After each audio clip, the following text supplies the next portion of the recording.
Welcome to the Live Squawk podcast, where professional traders, investors, and market insiders get the unfiltered insights that matter most. Stay ahead of the curve with expert interviews and exclusive market commentary. Hello and welcome to the first live preview program of the new year. My name's Harry. I'm the managing editor for Live Squawk, and we'll be looking today at the impending December US jobs report due for release at 8:30 Eastern Time, 13:30 GMT. For those that don't know what we do, LiveSquawk is a live financial audio news platform serving up all the relevant news and data for traders and active investors. Visit the livesquawk.com platform and take a trial to see what we do and how we can help.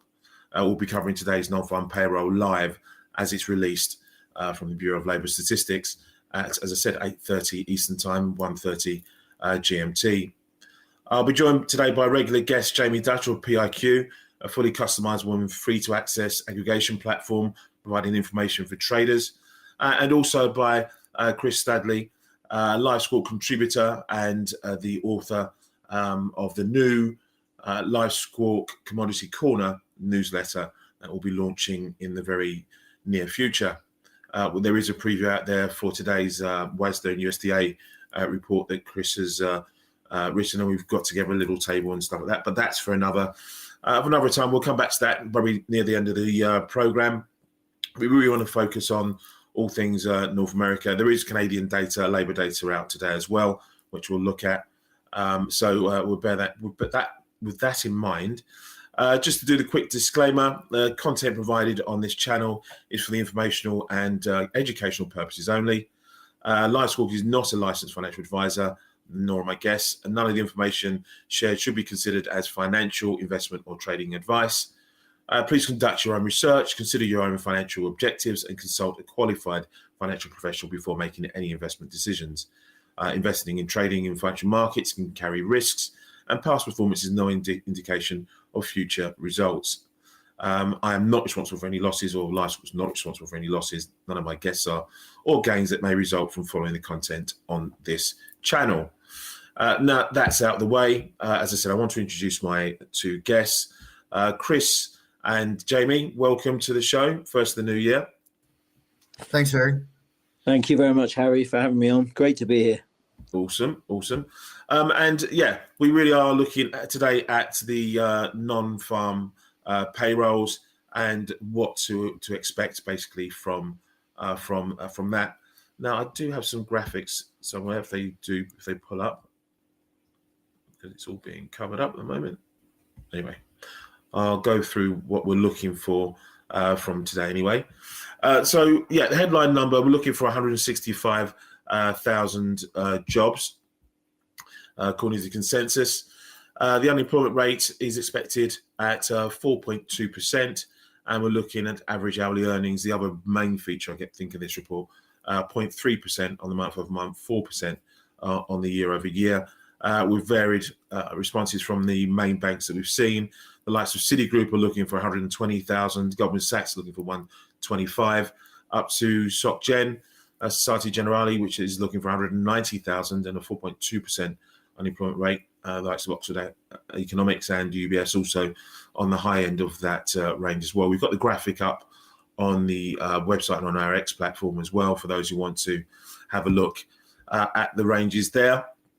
But yeah, as I said, in terms of what we're looking for from today, is just to slow down from last month, really. Just Jamie, what do you think at the moment we're looking for in terms of today's report? What are the important elements from the number? Yeah, can you hear me properly? Yeah, I can. I think I've done something in mind to try and. I don't know what I did. I did something wrong. No, it's all good. All good.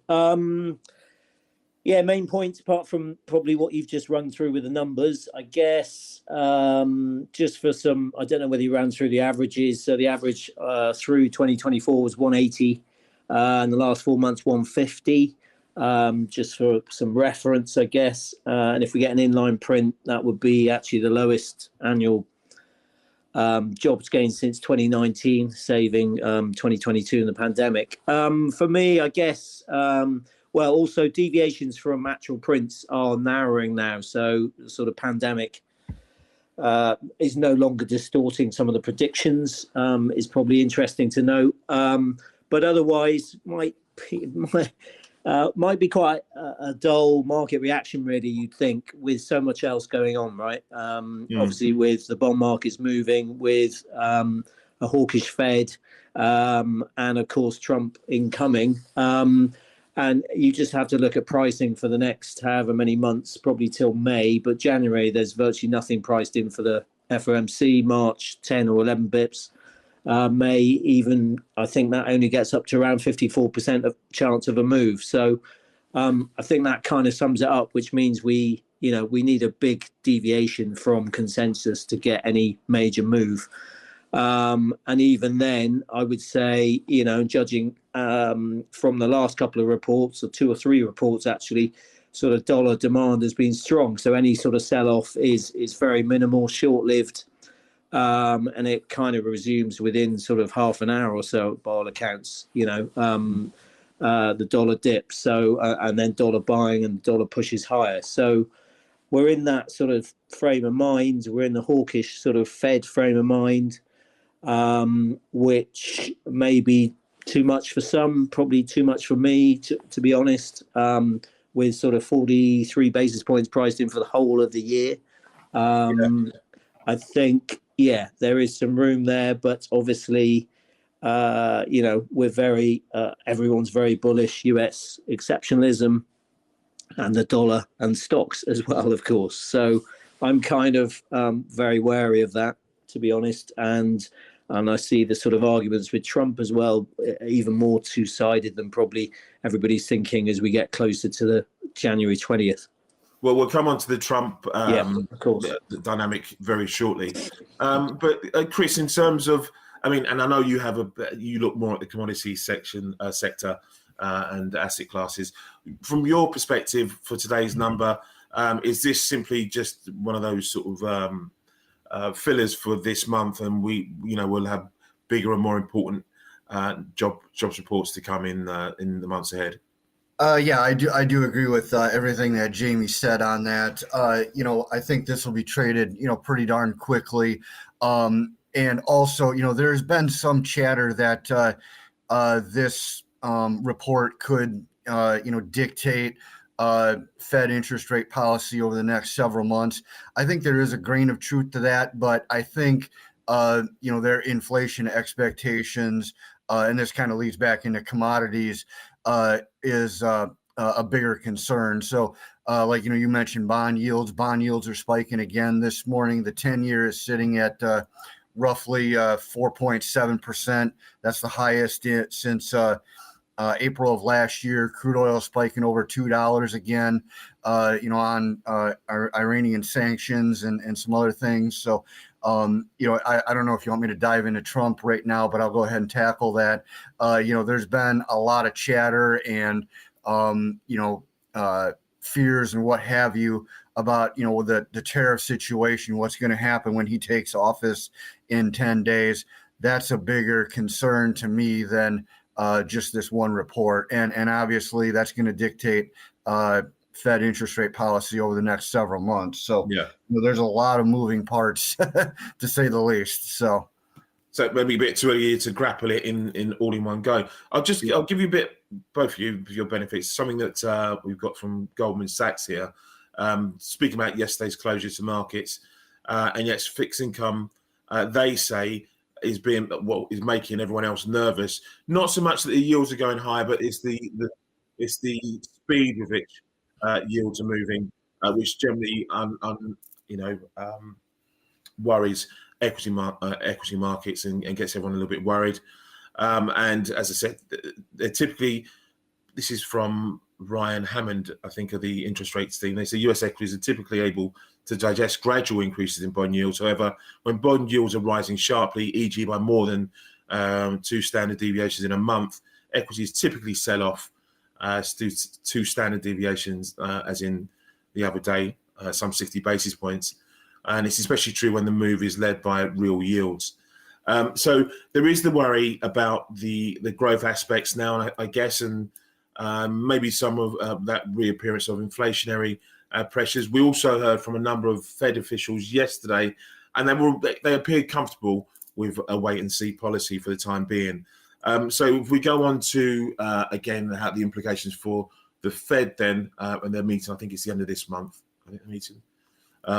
Then what do you two think? Jamie, I'll start with you first. What are your thoughts on this? As you said, I think you've pretty much covered it by saying that there's not a great deal to look at, but anything else, lad?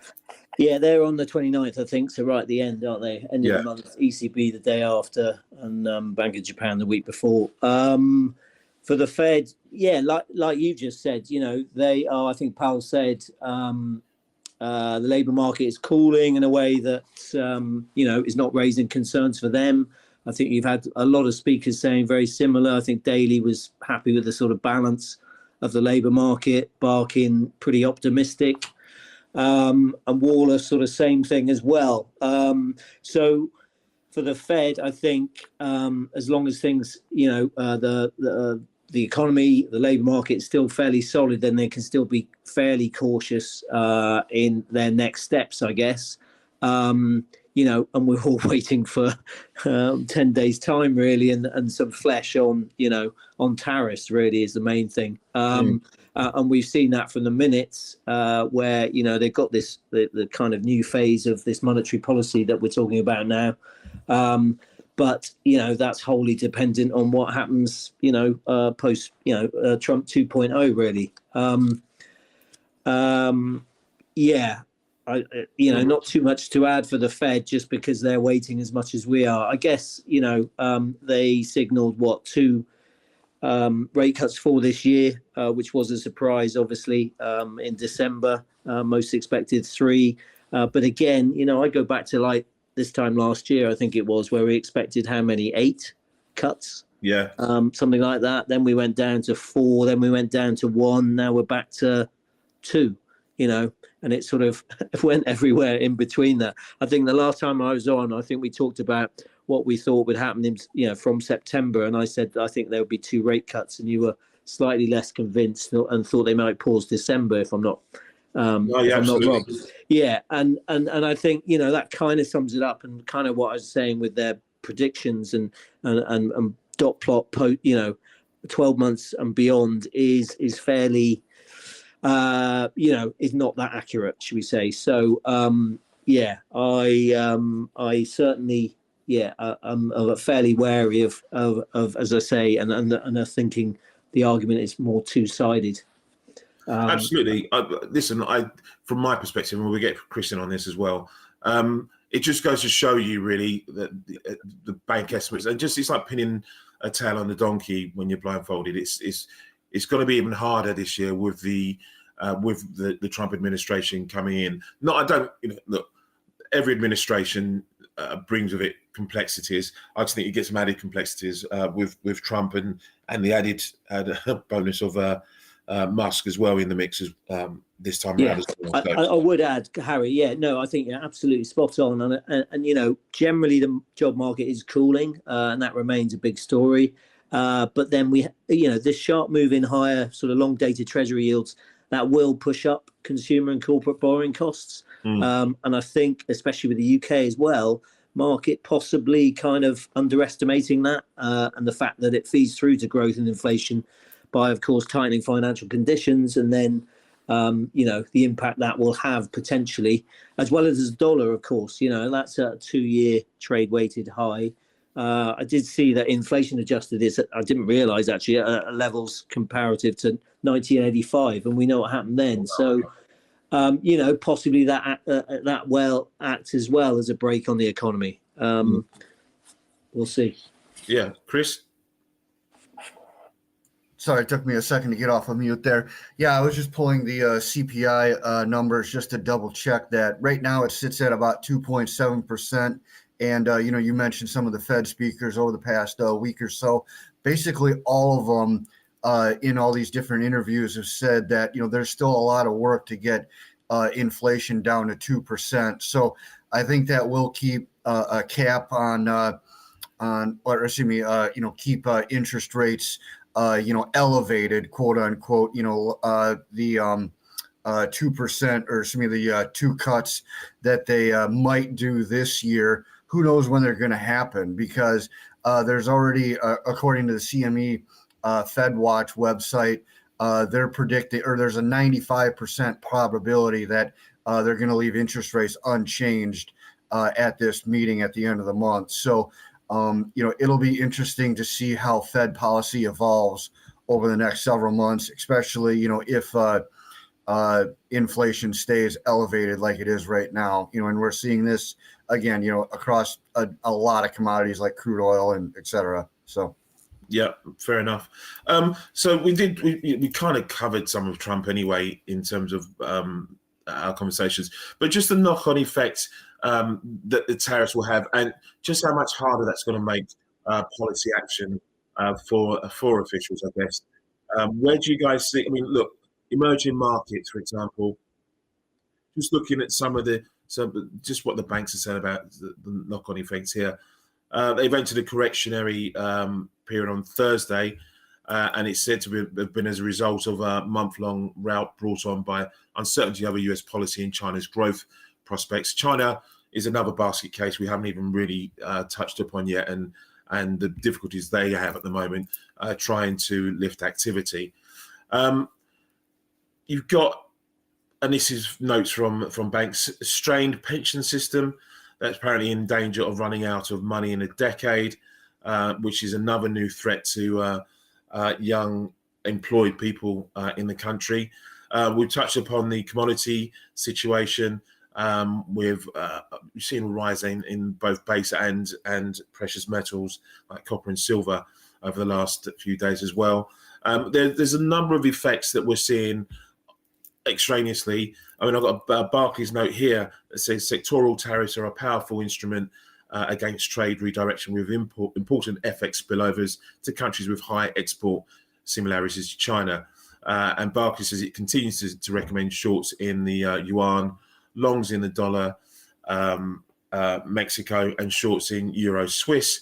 And we had fresh short positions in the euro sterling and position as well. So, I mean, there's so many things in the mix, so many dynamics working their way out here. It's going to be hard, not just the US central bank, I guess, but for central banks in general across the global emerging and developed markets to really sort of get a handle on where they're comfortable and where they seem neutral at the moment. Jamie, do you have any wider views on, say, how this might affect the ECB and what it? I mean, ECB's got its own issues at the moment. ECB's got so many issues. I think just going back to the UK, though, and interesting that, for example, there's just 50 basis points of cuts priced into the UK curve. So, the terminal rate is 4.25%. Do we think that is that likely when everybody's talking about stagflation in the UK at some point? It goes back to these high rates just being passed through and tightening conditions, and then further out the curve that will hurt investment activity through lending rates, and then you see lower growth and inflation. I get the sort of doom loop sort of thing that is going on with yields and high yields, but I kind of, we're not there yet for me. And for tariffs and Trump, obviously that's the big top risk before or ahead of fiscal sustainability, which is again linked to higher yields probably. But tariffs. If the average on China is 20%, if there are tariffs on autos in the Eurozone, is there going to be much more than that? Obviously, universal tariffs, I think, adds about 1% to inflation. But otherwise, if you get that sort of base case, average of 20%, and on autos, as I said, that is kind of 0.3 to 0.4% onto inflation. That's not massive, and for me, then that sort of gives you a much more, as I say, a sort of two-sided argument that I think people are ignoring now as we get closer to inauguration, should we say? And I think even if you look at sort of what happened in Trump 1.0, really is where the Fed took the side of They ignored kind of inflation, and they really prioritized risk to growth to the labor market from tighter financial conditions, which is kind of what I've been saying. So, it's a one-time price increase. We've got to remember that. And I think, sure, there are obviously obvious differences between now and then. But for me, further out, I guess the fiscal sustainability argument is also pretty strong regarding tax cuts, because we're in a much different position again. The US is, with a fiscal deficit of 5% of GDP, debt to GDP ratio near all-time highs, and interest rates sort of double what they were in his first administration. So, that is not a sort of good sort of grounding for a lot of tax cuts beyond, say, the 0.2%, which is probably what we'll get, which is an extension of what we see already. Yeah, I mean, I've got a piece here. This is from ING, and just before we sort of wrap this all up and look at the bigger picture, back to the non-farm data today, they talk about a mixed picture with the tariffs and the expectations, with markets barely pricing in 2 cuts. It says, nonetheless, we think the bark will be worse than the bite from tariffs as deals are struck, and we continue to see a cooling in the jobs market. Moreover, while the Fed has cut rates 100 basis points, mortgage rates have soared, consumer borrowing costs elsewhere remain elevated, and the dollar has strengthened more than 8%. All of these are counteracting the Fed's rate cuts, and we take the view that the Fed may need to push harder and cut rates further than currently discounted. Again, key data points they say to look for are the consumer price inflation and retail sales. So from their perspective, I think they back up some of what you say, really. They say President-elect Trump's policy mix of low taxation and light touch regulation is thought to be supportive for growth in the near term, while his focus on immigration controls and trade protectionism are likely to raise inflation pressures over the medium to longer term. So this plays out over time. This isn't a wham-bam thing from their perspective, at least. And again, we bringing it back round to today's jobs report. I guess the reaction function from markets back off yesterday's enforced break is going to be interesting to see as we're starting a new year, new positions, new books, and it's going to be just to see us to stay sustained. An out-of-line number is going to be, as I said, the consensus is for 165,000. I've got just an interesting one here from Goldman Sachs again, and they're looking at reaction function at the headline print in a vacuum. For example, if nothing else happens, and we look at this number today, they say anything over 200,000, S&P sells off at least 100 basis points. 175 to 200,000, S&P sells off 50 to 100, 150 to 175, and the S&P plus or minus 50 basis points. If we go down to 125 to 150, they see a rally between 0 and 50 basis points, and 100,000 to 125, they're looking for a rally of the S&P of 50 to 100 basis points. And then below 100,000, they just see a sell-off between 0 to 50. And again, this is from a bank, Goldman Sachs today, that's looking for 125,000 for December. They say big data indicators indicated a sequentially softer pace of job creation, and we estimate that an unfavorable calendar configuration could weigh on job growth by some 50,000. So, there's also play for today. I think in terms of just a short-term reaction, Chris, like you said, this is one of those days you get a free hit, I guess, in terms of trading, whatever it is, be the commodities or the financial futures, because really you don't see a sustained move in any direction unless there's something really adverse in today's report. Just like Jamie said, at the outset, I think this one will get disseminated quite quickly, and then we've got to move on to the other issues that we already discussed. So if I can just bring in one last thing about the Trump tariffs, if I could, I'll cut this as quickly as I can. First of all, these are obviously campaign trail things that he said. So, he would not be the first politician to make campaign promises and then, something else happens, completely differently once he gets in office. So just something that we got to remember. And these could be just bargaining chips as well. So, who knows if any of this stuff is going to come to fruition, and or likewise, if he's said that, we're going to put X tariff on X country, it might end up being half of that or a third of that. So, there's a lot of wild cards out there. So, yeah, very much. That's a good way to end it, really. The art of the deal.